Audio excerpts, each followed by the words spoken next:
Hello students, myself Hardik Patel from LJ Institute of Engineering and Technology.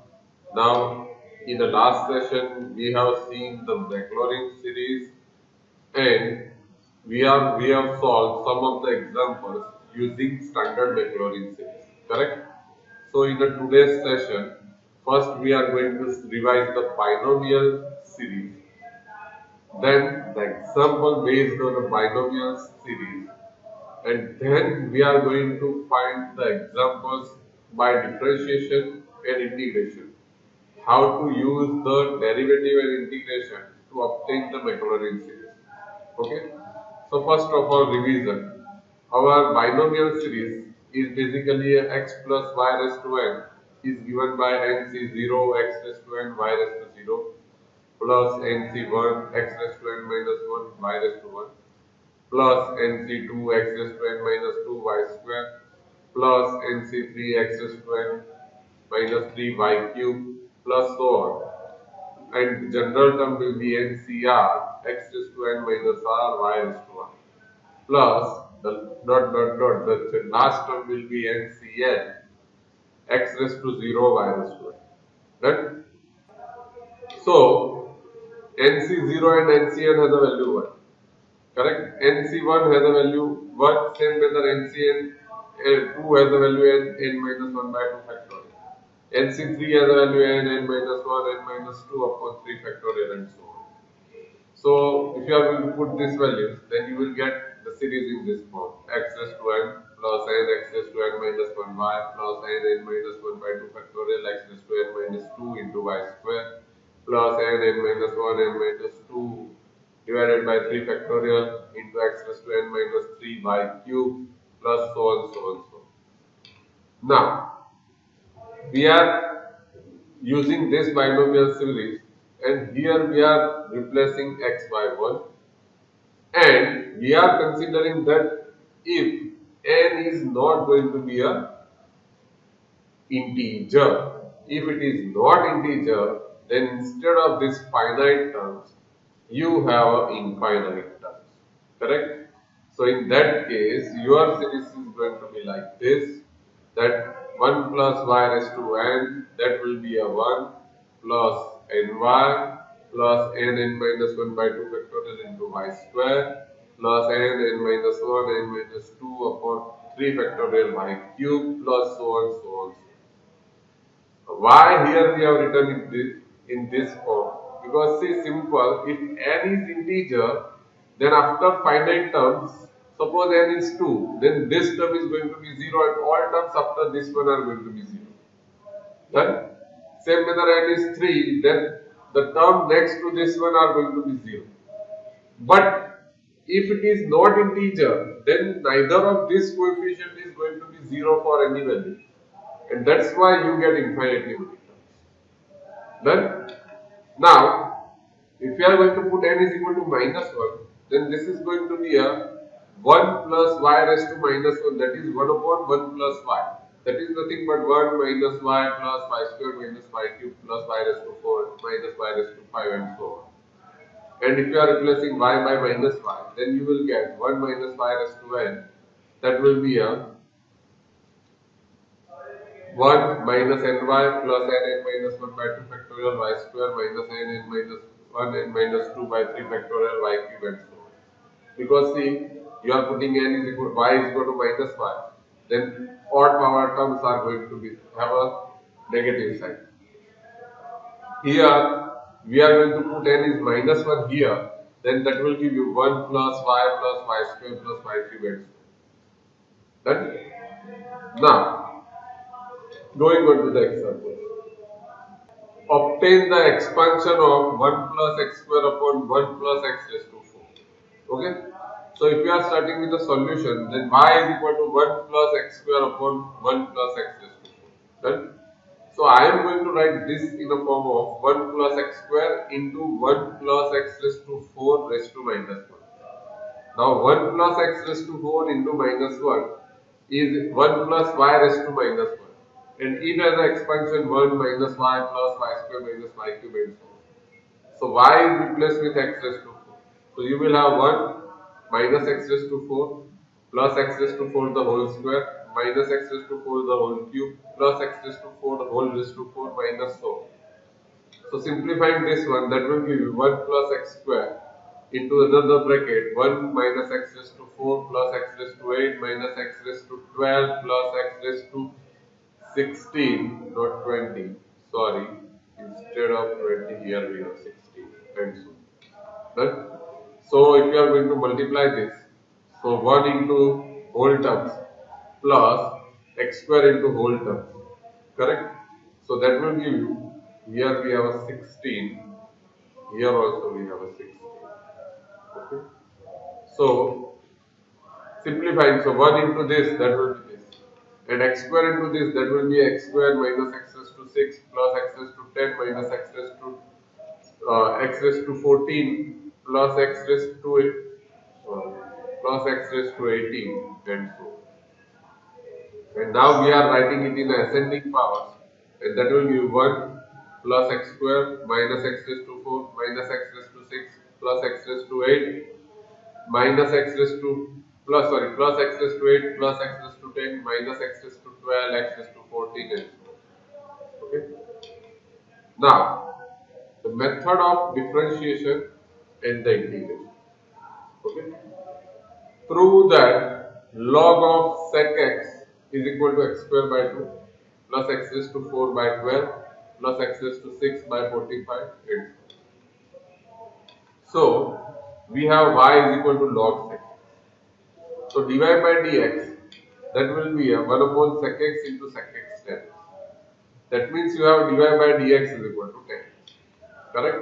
Now that series of 10x is nothing but x plus x cube by 3 plus 2 by 15 x raised to 5 and so on. See, this series we have obtained by simple method of a Maclaurin. That means you have to find out fx is equal to 10x, and that will give you f0 is equal to 0. F dash x as a derivative x square x, 10 as a derivative x. So f dash of 0 as a value 1. F double dash of x is 2 sec square x into 10x, and that has a value 0. Same manner f triple dash is going to be a 2 sec raised to 4 plus 2 sec square into 10 square, and that will give you f triple dash of 0 as a value 2 into 1, that will be a 2. Okay, and so on. We are going to find up to 5 because we have these 2 terms only, but we require 3 terms, so we have to go further and then put all values in the series expansion. That means instead of original function, we are finding the series of the derivative function, and it is easy to obtain. Correct? That's why we have used it. And now derivative 10x as a series this, and this is the standard series. So if you are going to remember it and you are going to put it directly, then also it is okay. So here we are going to do the integration with respect to x both sides. So if you are integrating with respect to x both sides, then dy by dx has a value y, x has the integration x square by 2, this is the integration x cube as x raised to 4 by 4 into 3, that will be a 12, x raised to 5 as the integration x raised to 6 by 6, but 2 will be cancelled out, so you will have a 3, so 15 into 3, that will be a 45. Plus integrating constant c. Please remember to put the integrating constant. Okay. Now what we are going to do? We are going to evaluate the value of c, and once we have the value of c, then we have the required series. So when x is 0, then y is 0. See here, what we have, if you are going to put x is equal to 0, that means x 0 is 1. So log 1 has a value 0. So x is 0, then y is 0. Correct? So x is 0, then y is 0, and we are going to put this in equation 3. That will give you 0 is equal to 0 plus c. and that will give you the value of C is 0. So your equation 3 is going to be reduced to, we have the function y is equal to x squared by 2 plus x raised to 4 by 12, 12 plus x raised to 6 by 45 and so on. Okay, and this is your y is nothing but it is your log sec x. So it is the series of log sec. Done? Now, same method of substitution. Show that tan inverse of root 1 minus x upon 1 plus x has a value this. Now, see, here we are going to use the method of substitution. Y is equal to tan inverse of root 1 minus x upon 1 plus x. Okay, so I am going to put x is equal to cos 2 theta, and that will give you 1 minus cos 2 theta upon 1 plus cos 2 theta. But 1 minus cos 2 theta is 2 sin square theta. 1 plus cos 2 theta is 2 cos square theta. So 2 will be cancelled out. Sin square upon cos square, that will be a tan square, and under root of tan square will be tan. So tan inverse tan will be cancelled out and you will get theta. But from this equation, if you are going to obtain the theta, then you will get 2 theta is equal to cos inverse of x, and that will give theta is equal to 1 by 2 cos inverse of x. Done? Now, we are not aware of the series of cos inverse, so we are differentiating this with respect to x. That will give dy by dx is 1 upon 2 into minus 1 upon under root 1 minus x square. Done? So, we are writing this in a form minus common out, and this is going to be a 1 minus x square raised to minus 1 by 2. That means 1 minus y raised to n. So, instead of y you have x square, and instead of n you have minus 1 by 2. Correct? So, we are going to use this series. Done? So, we are replacing y by x square and n by minus 1 by 2. So, that will give minus 1 by 2 into 1 minus 1 by 2 into x square plus minus 1 by 2 minus 1 by 2 minus 1, that will be a minus 3 by 2 divided by 2 factorial into x square the whole square. Same manner, minus 1 by 2 minus 3 by 2 minus 5 by 2 upon 3 factorial into minus x square the whole cube. And if you are going to simplify this, then this is going to be a minus 1 by 2 into 1 plus 1 by 2 x square plus 3 by 8 x raised to 4 plus 5 by 16 x raised to 66 and so on.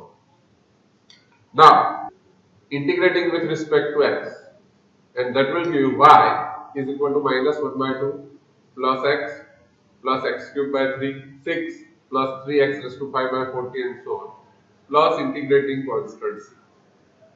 Now see, again we are going to use the same process. We are going to put x 0. Then what is the value of y? X is 0. Then cos inverse 0 has a value pi by 2. Correct? So if we are going to find the value, then that will give y is equal to pi by 4. So if we are going to put this value in equation 2, then equation 2 is going to be a pi by 4 is equal to minus 1 by 2 into 0 plus c. So c has a value pi by 4. And now we are going to put this value in equation 2. So your equation 2 is going to be reduced in a form of y is equal to minus 1 by 2 into x plus x cubed by 6 plus 3x raised to 5 by 40 plus dot dot dot bracket complete plus pi by 4.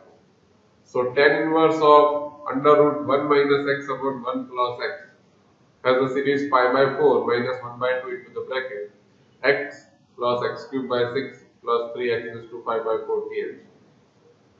Okay? So this is the method. Now these are some examples which you have to do yourself. Okay? And if you have any doubt or any query regarding these topics, then please feel free to contact me. Thank you so much for watching.